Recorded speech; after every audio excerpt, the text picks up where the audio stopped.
Macmillan Audio presents The Third Reich by Roberto Bolaño. Read for you by Simon Vance.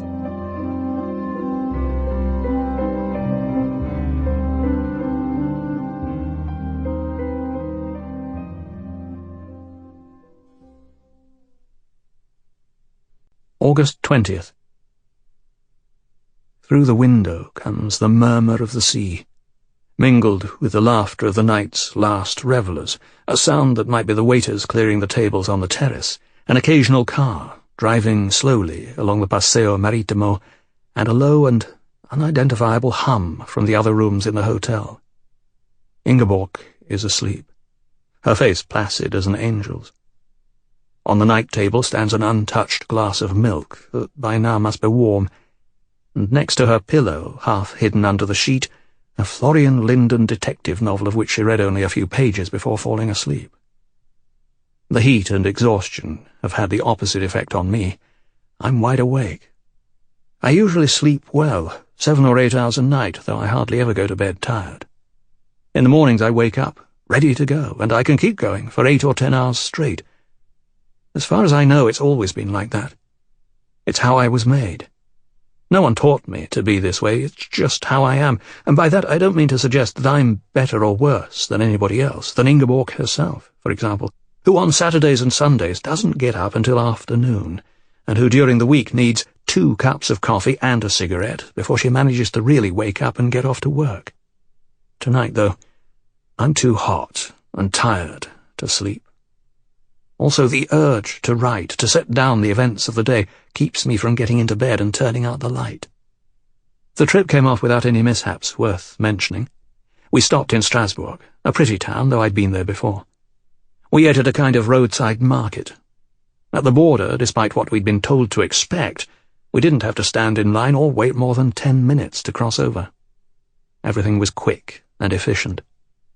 After that, I drove because Ingeborg doesn't trust the drivers here. I think because she had a bad experience on a Spanish highway years ago when she was a girl on vacation with her parents. Also, she was tired, as is only natural. At the hotel reception desk we were helped by a very young girl who spoke decent German, and there was no problem finding our reservations. Everything was in order, and as we were on our way up I spotted Frau Else in the dining room. I recognized her right away. She was setting a table as she made some remark to a waiter who stood next to her holding a tray full of salt shakers. She was wearing a green suit, and pinned on her chest was a metal brooch with the hotel logo. The years had scarcely touched her.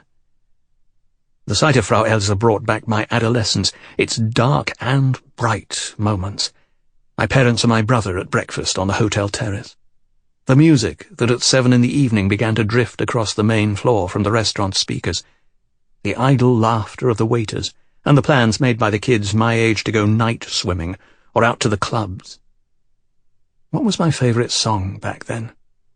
Each summer there was a new one, resembling in some way the songs from previous summers, hummed and whistled constantly and played at the end of the night by all the clubs in town.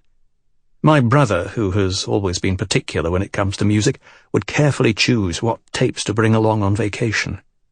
I preferred to pick up some new tune at random, inevitably the song of the summer. I had only to hear it 2 or 3 times, purely by chance, in order for its notes to follow me through sunny days and the new friendships that enlivened our vacations. Fleeting friendships, when I look back today, existing only to banish the faintest hint of boredom. Of all those faces, only a few linger in memory. First, that of Frau Else, who won me over from the start, which made me the butt of jokes and teasing by my parents, who even made fun of me in front of Frau Else and her husband, a Spaniard whose name I can't recall, with references to my supposed jealousy and the precocity of youth that made me blush to the roots of my hair, and that inspired in Frau Else an affectionate sense of camaraderie. After that I thought she showed a special warmth in her treatment of me.